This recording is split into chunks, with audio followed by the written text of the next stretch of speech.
অনেকে garments iron ম্যানের চাকরি নিতে চায়। তো ফিনিশিং এ চাকরি নিলে আপনি ইন্টারভিউ কিভাবে দিবেন বা কি ধরতে পারে সে বিষয়ে আজকে কথা বলবো। তো ইন্টারভিউ কিন্তু আপনাকে প্র্যাকটিক্যালি কিন্তু আয়রন করে দেখাতে হবে।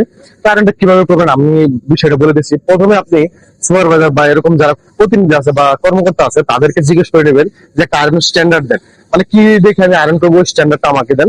তারপরে সে একটা স্ট্যান্ডার্ড দিবে এবং বলে দিবে যে কিভাবে আয়রনটা করতে হবে। তো আপনাকে সেই অনুযায়ী কিন্তু আয়রন করতে হবে।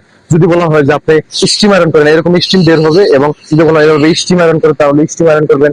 যদি বলা হয় যে হার্ড প্রেস করতে, মানে এইভাবে একটু প্রেস করে আয়রন করতে, তাহলে আপনি প্রেস করে আয়রন করবেন। এবং গার্মেন্টসটা প্রথমে সুন্দর করে বিছিয়ে নেবেন।